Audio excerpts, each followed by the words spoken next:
ስራው ሁሉ ማኔጅ የሚያደርጉት እነሱ በወረቀት ቤዝድ በሆነ ስራ ነው። ይሄ ደግሞ ለማስታወስ ለተለያዩ ችግሮች ተጋጥማቸዋል። ከዲስፔንሰሪ ላይ መድኃኒት ሲፈልጉ ወደ ስቶር ሪኩዌስት የሚያደርጉበት ነው። በአማርኛ አስረዱኝ እንደው አይገባኝም። እንግሊዘኛ ተመልካቾቻችንም ብዙ አይነት ናቸው። አንዱ መድኃኒት ለምሳሌ 150 ብር የሚሸጥ ከሆነ ያ 50 100 ነው አንዱ ፓኬት 50 በ150 ይከስራል ማለት ነው። ማሻሻል ያለብንም ነገሮች ነግረውን ኦልሬዲ እነሱን ማሻሽለን አሁን በጣም ወደውታል።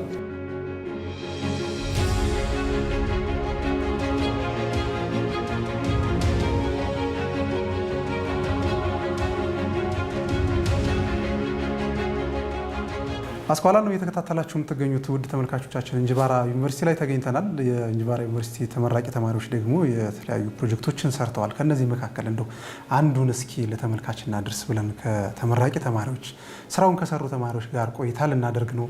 በቅድሚያ እንድንተዋወቅ ፈለኩኝ። እሺ፣ ስሜ ታላ መረዋጋው ይባላል። በእንጅባራ ዩኒቨርሲቲ ውስጥ የሶፍትዌር ኢንጂነሪንግ ተመራቂ ተማሪ ነው። መልካም ወንድሜ።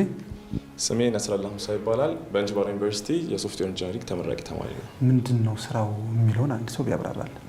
እሺ፣ ስራው እኛ የሰራ ነው ከፋርማሲ ማኔጅመንት ሲስተም ይባላል። ፋርማሲ ማኔጅመንት ሲስተም ማለት በአንድ ፋርማሲ ማኔጅመንት ሲስተም ማለት ለአንድ ፋርማሲ ወይም ለአንድ የጤና ችግር ምክንያት መድኃኒት የሚያቀርብ ተቋም መሆኑ ይታወቃል። እና ያንን ፋርማሲ ኦቨርኦል አንዱን ብቻ ሳይሆን ሁሉንም ታስክ ከቨር የሚያደርግ ፉል ፋርማሲ ማኔጅመንት ሲስተም ነው የሰራ ነው ማለት ነው። በአማርኛ አስረዱኝ እንደው አይገባኝም። እንግሊዘኛ ተመልካቾቻችንም ብዙ አይነት ናቸው። ፋርማሲ ማኔጅመንት ሲስተም ማለት ሶፍትዌር ነው። ሶፍትዌር ማለት አንድን ሲስተም ከሃርድ ስራ ወይም ደግሞ ከፔፐር ስራ ወደ ሲስተም ስራ ወይ ደግሞ ወደ ኦንላይን ወደ ሶፍትዌር የመቀየር ስራ ነው የኛ ሶፍትዌር ኢንጂነሪንግ ዲሲፕሊናችን። እና ይህ ፋርማሲ ማኔጅመንት ሲስተም ማለት ፋርማሲ ላይ የሚከናወኑ ስራዎች ወይም ደግሞ ማህበረሰባችን በፋርማሲ ለምሳሌ የመድኃኒት ኤክስፓየርድ ማድረግ ማለቅ የሚሉትን ሁሉም ማኔጅ የሚያደርጉት እነሱ በወረቀት ቤዝድ በሆነ ስራ ነው። ይሄ ደግሞ ለማስታወስ ለተለያዩ ችግሮች ተጋጥማቸዋል። ያንን ይቀርፋ ብለን ያሰብነው ሁሉንም የሚሰራ የፋርማሲ ማኔጅመንት ሲስተም ይሰራ ነው ማለት ነው። ምንድነው የሚያቀለው የሚለውን ዝርዝር አድርገህ እንድታብራራልን ፈለኩኝ። ኦኬ፣ ያው እንደ ሶፍትዌር ኢንጂነሪንግ ዋና ዓላማችን ምንድነው? የማህበረሰባችንን ችግር መፍታት ነው። ስፔሻሊ በተለይ ደግሞ ማኑዋል ወይም ደግሞ ወረቀት ቤዝድ የድሮ የነበረውን አሰራር ዲጂታል በማድረግ የሰዎችን ወይም ደግሞ የህብረተሰቡን ችግር መፍታት ነው ዋና ዓላማው። እና ምንድነው ያያችሁት ችግር ግን በእግረ መንገዱ እንድንሰማ ማለት መነሻ የሚሆን ነገር ያስፈልጋል ብዬ አስቤ ነው። እግረ መንገዱ የተመለከትናቸው ችግሮች አብዛኛው ፋርማሲዎች ላይ የሚጠቀሙት ማኑዋል ነው የሚጠቀሙት። መድኃኒቶች ደግሞ ስትሪክት የሆነ ነገር ነው። ማለትም እንደ ሌሎች ነገሮች ሳይሆን መድኃኒት ኤክስፓየርድ አደረገ ማለት የአንድ ሰው ህይወት ነው የሚቀጥፈው ምናምን። አንዳንድ አብዛኛው ፋርማሲ ላይ ማኑዋል ሲጠቀሙ መድኃኒቶች ስቶክ ውስጥ የመረሳት ነገር ይኖራቸዋል እና ያን ስቶክ ላይ የተደረሰ መድኃኒት ቀጥታ ዲስፖዛል ነው የሚደረገው። ያ ለፋርማሲው ኪሳራ ነው። ቀጣይ ደግሞ ያየነው ችግር የነበረው በየፋርማሲዎች መድኃኒቶች ይፈለጋሉ እና መድኃኒት ጠፍቷል ተብሎ ብዙ ሰው በተለይ ደግሞ የወላድ እናቶች መድኃኒቶች የሚያስፈልጉ መድኃኒቶች ይጠፋሉ እና እነሱ ጠፍቷል ተብሎ ፍለጋ ምናምን ይኖራል በየፋርማሲው። ሰው ይሄ ሲስተም ሞርሊ ከተደራጀ በኋላ የቱ መድኃኒት የት ፋርማሲ እንዳለ የሚያሳይ እንዲኖረውም እናደርጋለን።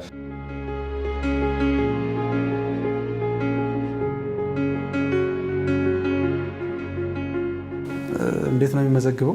በጊዜ ቅደም ተከተላቸው እንዴት ነው የሚያስቀምጠው? ከዛ ደግሞ እንዴት ነው አለርት የሚያደርገው የሚለውንም ደግሞ አብሮ እንድታሳዩን ፈለግኩኝ። ይህንን ሲስተም ስንሰራው ለተለያዩ አይነት የፋርማሲ ደረጃዎች ናቸው። ምክንያቱም ትናንሽ ድረግ ስቶሮች ይኖራሉ። ይህ ማለት ካሽየር፣ ስቶር ኪፐር እና ዲስፔንሰሪ ማኔጀር ለብቻ የሌላቸው ይኖራሉ። ወይም አንድ ሰው ወይ ሁለት ሰው ሆኖ ያንን የሚሰራበት ይኖራል። ከዛ ጀምሮ እስከ ትላልቅ ፋርማሲዎች የተለያዩ በቁጥር በዛ ያሉ ስቶር ኪፐሮች ምናምን ያሉበት እንዲሁም ደግሞ 2-3 ብራንች ያላቸው ፋርማሲዎች እስካሉበት ድረስ ያንን ሁሉ ታሳቢ በማድረግ ነው የሰራ ነው። አንድ ፋርማሲ ብቻ ያለው ሰው ይጠቀመዋል፣ ብራንች ያለው ፋርማሲ ይጠቀመዋል። ለምሳሌ በነበርንበት ሰዓት ይህንን ስናጥና በነበርንበት ሰዓት አንድ በፋርማሲ 3-4 ብራንች ነበር። ሰውዬው ኦነሩ የሆነ ቦታ ሆኖ አራቱንም ማኔጅ ያደርጋል ማለት ነው። አንዱን ፋርማሲ ብቻ የሚጠቀሙ አሉ፣ ለብራንች ዲስትሪቢዩተር መጠቀም ይችላል ማለት ነው። አሁን ይሄ ለምሳሌ ብራንች ቢኖር አንዱ ብራንች ውስጥ ስቶር ኪፐር ማለት መድኃኒት ገዝቶ ተቀብሎ የሚቆጣጠረው ሰው ማለት ነው። ትልልቅ ፋርማሲ ስናይ ስቶር ከኋላ አለ መድኃኒት ተቀብሎ ስቶር አድርጎ ለዲስፔንሰር የሚሰጥ ለውጭ ለሻጯ የሚሰጥ ካሸር።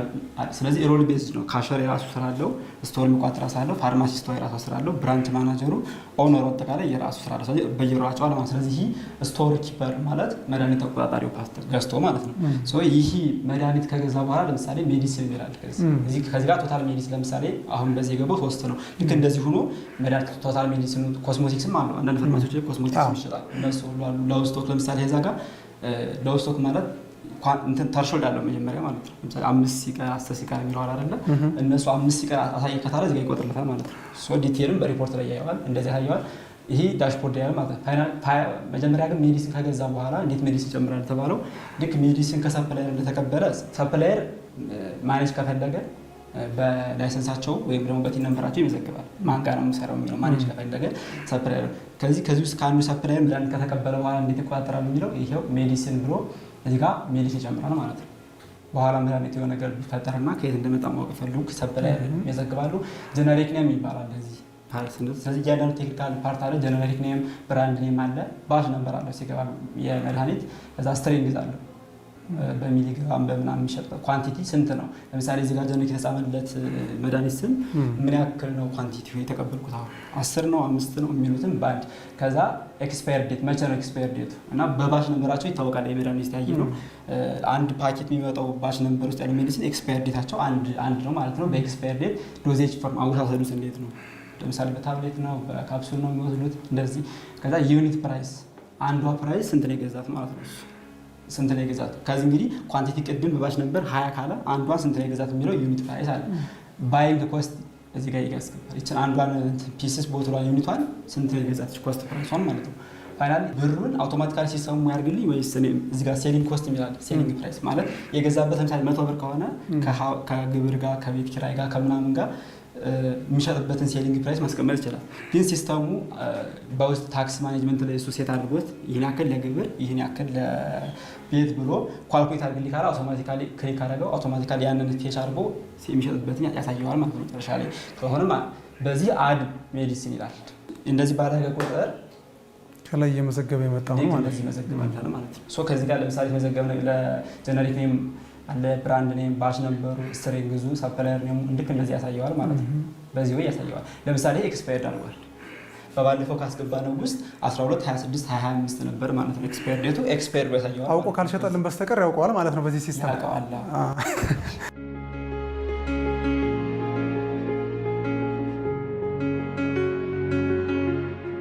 አሁን እዚህ ጋር የምናየው ስቶር ሪኩዌስት ፔጅ ነው። ሪኩዌስት ፔጅ ማለት ምንድነው?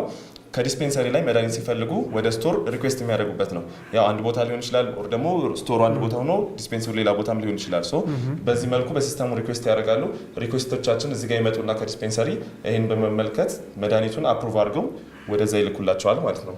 ዲስፔንሰሪም ላይ የራሳቸው ዳሽቦርዶች አሏቸው። ስንት መድኃኒት ዲስፔንሰር ላይ ስንት መድኃኒት አላቸው የሚለውን ከዛ ደግሞ ስንት ኮስሞቲክስ አላቸው፣ ዛሬ ቀን ምን ያክል መድኃኒት ሸጠዋል፣ እንዲሁም ደግሞ ሪኩዌስት ያደረጉት አልቆባቸው ወደ ሪኩዌስት ያደረጉት ወደ ስቶክ ኤክስፓየር ሊያደርግ የደረሰ ሎ ስቶክ የሆነ የሚለውን እያንዳንዱን የሚያሳያቸው ዳሽቦርድ አለ ማለት ነው። ሶ እዚህ ጋር አሁን ስቶክ ሪኩዌስትን በምናይበት ሰዓት ስቶክ ሪኩዌስት ማለት ያው መድኃኒት በሚያልቅበት ሰዓት ከስቶክ ለመጠየቅ ማለት ነው። ከስቶር ከመድኃኒቱ ከማከማቻ ይሄ መድኃኒት እንፈልጋለን የሚለውን ለመጠየቅ ነው። ሶ እዚህ ጋር ይመጣውና መድኃኒት ምንድነው የሚፈልጉት? ኮስሞቲክስ ነው መድኃኒት የሚለውን ይመርጣሉ። ከዛ መድኃኒቱ ምንድነው የሚለውን ይመርጣሉ። ስንት ብዛት ምን ያክል ብዛት ያስፈልጋቸዋል የሚለውን ይጽፉና ከዛ በኋላ ሪኩዌስቱን ይልኩታል። ይሄን በሚልኩበት ሰዓት ስቶር ኪፐሩ የመድኃኒት ከስቶሩ ያ መድኃኒት ካለ አለ ብሎ ይልክላቸዋል ማለት ነው። ሶ ይሄ ደግሞ በተለይ ደግሞ ለማኔጀሮቹ ምን ያክል መድኃኒት ከስቶር ወደዚህ ሄዷል፣ ወደ ዲስፔንሰር ሄዷል፣ መድኃኒቱ እንዴት ሄደ፣ የት ሄደ የሚለውን ኤቭሪቲንግ ሁሉንም ነገር ትራክ አድርጎ እያንዳንዱ መድኃኒት ያሳያቸዋል ማለት ነው። ከመነሻው እስከሚሸጥበት ያለውን ፍሎውን ሙሉ በሲስተሙ ነው የሚያልፈው ማለት ነው። ይሄ ደግሞ ወደ ሴልስ ነው። እኔ አሁን መድኃኒት ለመግዛት ሂጄ ስጠይቅ ፋርማሲስቱ ምን የምንፈልገው መድኃኒት እዚህ ጋር ያስገባና ኮምፒት ሲለው ቶታል ፕራይሱን ያሳየዋል። ቶታል ፕራይሱን ካሳየ በኋላ ያንን ሪኩዌስት ይልካል።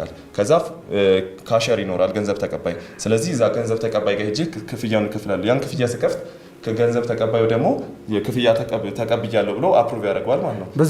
በዚሁ ሲስተም ከዚያ መድኃኒት ይሰጠኛል ማለት ነው።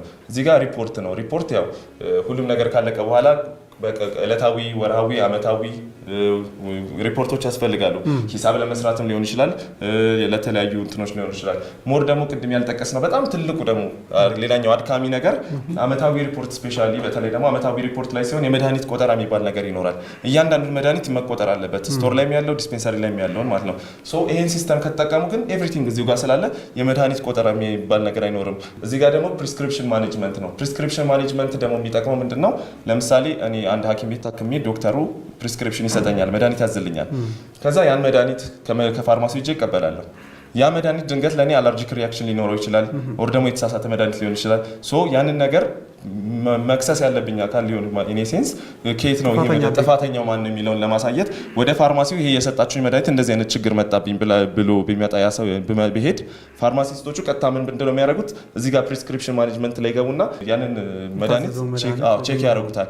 ስለዚህ ችግሩ ከማን ነው? የተሳሳተ መድኃኒት ሰጥተው ነው ወይስ ደግሞ ዶክተሩ የጻፈለት ነው የሚለውን ቼክ ያደርጋሉ። ስለዚህ ማን የጻፈውን ዶክተር እስከ ሙሉ መረጃው እስከ ሆስፒታሉ ከየት ዶክተር ነው ምናምን የሚለውን ኤቭሪቲንግ መረጃውን እዚህ ጋር ያወጣላቸዋል ማለት ነው። አሁን የኛው ፔጅ የብራንች ማኔጀሩ ፔጅ ነው። ብራንች ማኔጀሩ ሁሉንም ነገር መቆጣጠር ይችላል። እንዲሁም ደግሞ አንድ ሰው ብቻ ከሆነ የሚሰራው ያንን ሙሉ የፋርማሲውን ስራ ወይም 2 ሰው 3 ሰው ከሆኑ ሙሉን 3ቱንም ሮሎች የሚሰሩ ከሆነ እዚህ ጋር ሁሉንም ነገር በአንድ ፔጅ ላይ አክሰስ ማድረግ ይችላሉ ማለት ነው። እዚህ ጋር እንደምናየው ብራንች ማኔጀሩ ምን ያክል ተቀጣሪ እንዳለው ከዛ ከተቀጣሪዎች ውስጥ 4 አሉ። ለምሳሌ አንድ ፋርማሲስት አለ፣ አንድ ካሸር አለ፣ እንዲሁም ደግሞ አንድ ስቶር ኪፐር አለ። አራተኛው ራሱ ብራንች ማኔጀሩ ይሆናል ማለት ነው። ስንት መድኃኒት አለ በብራንች ውስጥ ሎስቶክ የሆኑ ኤክስፓየርድ ያደረጉትን እያንዳንዱን በዳሽቦርድ እዚህ ጋር ፊት ለፊት እንደገባ ያሳየዋል ማለት ነው። እንዲሁም አላርት ደግሞ አለ። አላርት ማለት ያው ኤክስፓየርድ የሚያደርጉት ምናምን መድኃኒቶች እነዚህ ጋር ያሳየዋል ማለት ነው። አላርት ታይፕ ክሬት ማድረግ ይችላል ለእያንዳንዱ መድኃኒት። ለምሳሌ አንዳንድ መድኃኒቶች ፍሪኩዌንትሊ ሰው የሚወስዷቸው መድኃኒቶች አሉ። ለምሳሌ ፓራስታሞል አይነት መድኃኒቶች አብዛኛው ሰው ቶሎ ነው የሚገዛቸው። አንዳንድ መድኃኒቶች ደግሞ አሉ ሬርሊ የሚወሰዱ መድኃኒቶች እና በቁጥር ትንሽ ነው አንድ ፋርማሲ ላይ የሚመጡት እና ደግሞ እነሱ ኤክስፓየር ሊያደርጉ ለምሳሌ አሁን ፍሪኩዌንት የሚመጡ መድኃኒቶችን 6 ወር ሲቀራቸው ማወቅ ሊፈልግ ይችላል። እነዛን ግን 1 ዓመት ሲቀራቸው ማወቅ ሊፈልግ ይችላል። ሶ እነሱን ገብቶ ከስተማይዝ የሚያደርጉበት ነው አላርት ማኔጅመንት የሚሆነው። በመጨረሻም ደግሞ ሪፖርት አለ። ሪፖርት 3ቱንም የስቶክ የዲስፔንሰሪ እና የፋይናንስ ሪፖርቶችን ማውጣት ይችላል። በቴብል አድርጎ እያንዳንዱን በዝርዝር ያወጣለታል። በቀን በአመት በወር ያወጣለታል ማለት ነው።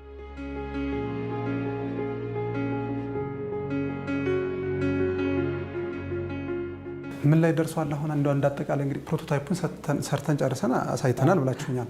ሲተገበር ደግሞ ምን ለውጦች ሊመጡ ይችላሉ የሚለውንም እንደ ማህበረሰብ እኔንም እናንተም የሰራችሁትንም ጨምሮ ምን እንጠቀማለን የሚለውን ግን ብትነግሩን ደስ ይለኛል። ይህንን ከማህበረሰቡ ቅድም እንዳልኩት ማኔጅ የሚያደርገው እንግዲህ የፋርማሲውን ስራ ነው አይደለ? ስለዚህ ዲፕሎይ ለመደረግ ፉል ኢምፕሊመንት ተደርጎ ቴስት ተደርጎ ተቀምጧል በሲስተም ማለት ነው። አሁን እየተጠቀምን ያለ ነው ዲፕሎይ የሆነ ሲስተም ስለሆነ ማለት ነው። አየር ላይ ያለ ሲስተም ነው። የቀረው ምንድነው? ክላይንቱ ጋር ሄዶ ዲፕሎይ አድርጎ ራሱ ሰርቨር አድርጎ መጠቀም ነው። ሰውየው ሲጠቀም ምን ችግር ሊመጣ ይችላል? ያው ብዙ ጊዜ ቴክኒካኛ ሶፍትዌር ኢንጂነርን ጤና የነሱ ስራ ሂደት አለ ከነሱ ጋር የሚጋጭ ሲስተም በእኛ ሶፍትዌር ኦንጎይንግ ሲስተም አፕዴት ያኔ አዲሽናል ፊቸሮች ሊጨመሩ ይችላል። አሁን ባለው ግን ባሳየን ፕሮቶታይፕ ለተለያዩ ፕሮፌሽናሎችን አሳይተን ኤረሮችን ፊክስ አድርገን በጎችን ፊክስ አድርገን ሲስተሙ በደንብ አሪፍ ሆኖ ያለ ማለት ነው። ለመደረግ ነው ያለው። እንደምናውቀው መድኃኒት ኮስቲ በሆነ በውጭ ምንዛሬ ነው ወደ ሀገራችን ውስጥ የሚገባው። አንድ መድኃኒት ኤክስፓየርድ ያደረገ ማለት የውጭ ምንዛሬን ኤክስፓየርድ እያደረገ ያለው። እንዲሁም ደግሞ ለእያንዳንዱ መድኃኒት ያው እንደምናውቀው በሀገራችን ላይ ደግሞ አንድ መድኃኒት ለስንት ሰው ይደርሳል የሚለውም ነገር በጣም አሳሳቢ ነው።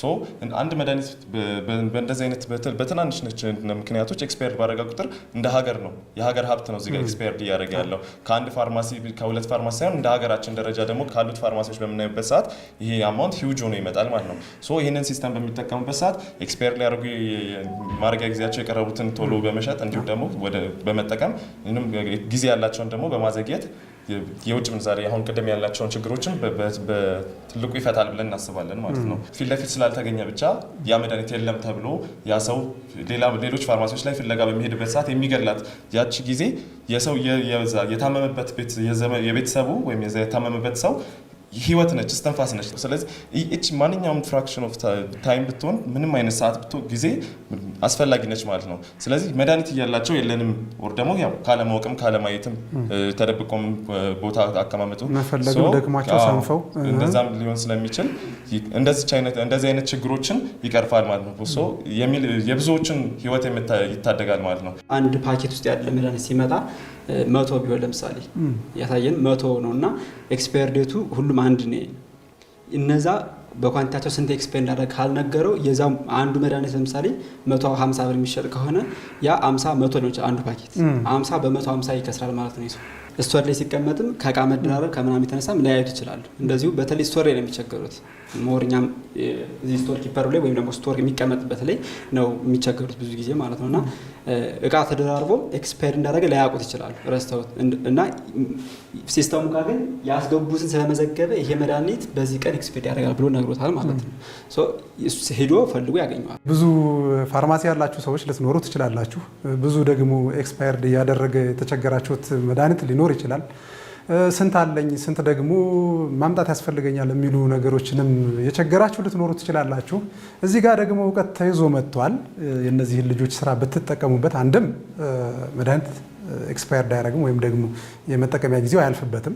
ሁለትም ደግሞ ኪሳራ ይድናል። ሶስትም በስህተት ወይም ደግሞ ባለማወቅ ምክንያት መድኃኒት ቢሰጥ የሰው ሕይወት ስለሆነ የምናጠፋው እሱንንም ለማዳን ይጠቅማል እያሉን ነውና ከልጆቹ ጋር ቀርቦ መስራት ይህንንም ስራቸውን ደግሞ በአግባቡ ብንጠቀምበት እንደ ሀገር ብዙ ነገር የምናገኝበት መስሎ ተሰምቶናል። በየቦታው ተደራሽ እንዲሆን ይፈልጋል። ብዙ ጊዜ እኛ እንደው ብዙ ስራዎችንም ስንሰራ የምናየው ነገር በጣም ደስ የሚሉ ስራዎች ይሰሩና ግን ተደራሽ ሳይሆኑ ይቀራሉ። እንዴት ነው ተደራሽ የሚሆነው? የእናንተ ተደራሽነቱን እንግዲህ የፋርማሲዎቹ እያስተዋወቅን የምንሸጠው ማለት ተደራሽ የምናካሄደው ለፋርማሲዎቹ ፕሮሞሽን በመስራት ስለዚህ ሲሰሩም የኮሚኒኬት ያደረጋቸዋቸው ሰዎች አሉ። እንዴት አዩት? በጣም ነው የወደዱት። ባሳየናቸው ጊዜ ሞር ደግሞ የእነሱ ችግራቸውን የሚቀርፍላቸው ስለሆነ ሞር በጣም የሚከብዳቸው የነበረውን ችግር የሚቀርፍላቸው ስለሆነ በደንብ አሪፍ እንደሆነና ማሻሻል ያለብንም ነገሮች ነግረውን ኦልሬዲ እነሱን ማሻሽለን አሁን በጣም ወደውታል። ኢምፕሊመንት ለማድረግ ነው የምንሄደው። እንዲሁም ደግሞ ለተደራሽነቱ ሞርሊ ፊክስድ የሆነ አይደለም፣ ክሮስ ፕላትፎርም ነው ማለትም በኮምፒውተር ላይ በታብሌቶች በስልክም ራሱ ይህንን ሲስተም አክሰስ ማድረግ ይችላሉ። ያው ዌብም ላይ የተጠቀምነው አንደኛው ምክንያት በተለያዩ ፕላትፎርሞች ላይ መጠቀም የሚቻል ስለሆነ ማንኛውም ሰው ግዴታ ኮምፒውተር መግዛት አለብኝ ሳይል ግዴታ መግዛት አለብኝ ሳይል እጁ ላይ ባለው ስማርት ስልክ መጠቀም የሚችልበትን መንገድ ስላመቻቸን ይህ ነገር ተደራሽ ነው ብለንም እናስባለን። ዩኒቨርሲቲ የሚጠቀምበት አንድ ፋርማሲ ሲስተም አለ። 2-3 ፋርማሲዎች አሉ። የነዛን ችግር የመድኃኒቱን የምኑን ፍሰት እና ዲስፔንሱን ኮንትሮል ለማድረግ እንዲጠቀሙ በእኛ በትምህርት ክፍል ሪኮመንዴሽን ብዙ ጊዜ ኢቫሉዌት ተደርጓል ዲፓርትመንት ላይ ትምህርት ክፍል ላይ። ከዛ በፊትም ሰርቶ ከጨረስ በኋላ እነሱ ቅድም ምናልባት ሚስ ያደረጉት ነገር አለ እንጂ አዲስ አበባ ውስጥ እነዚህ አስመጭና ላኪ ፋርማሲዎች እየተጠቀሙበት ያሉ እና ዩኒቨርሲቲ ላይም አሁን መጨረሻ አካባቢ ላይ ኮሚኒኬት እያደረግን ያለ ነው። የራሱ የሆነ ፋርማሲ ሲስተም ፋርማሲ ስላላቸው በዛ ፋርማሲ የዩኒቨርሲቲውን ችግር ሶልቭ ያደርግላቸዋል ተብሎ ነው ዲቨሎፕ የተደረገው ሲስተሙ።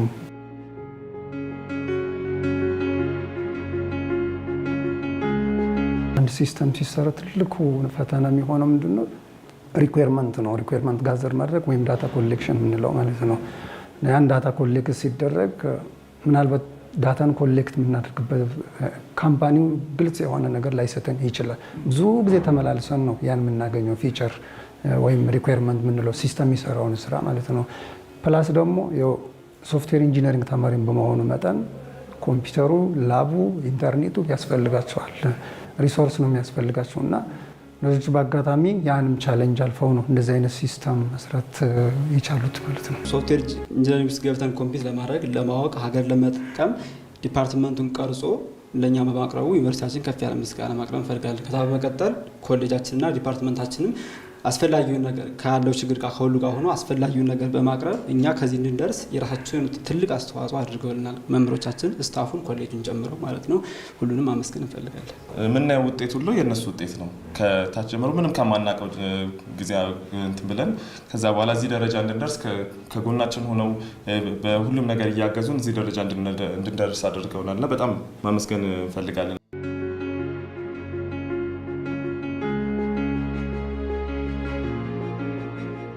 ከዚህም በላይ 3-4 ሲስተሞች አሉ ከጊዜ አንጻር እንጂ ከዚህ በኋላ ቲም ቢልድ ማድረግን እንደ ቴክኖሎጂ ሀገራችን በቴክኖሎጂ ፈርቀዳጅ ማድረግ የረጅም ጊዜ እቅዳችን ነው።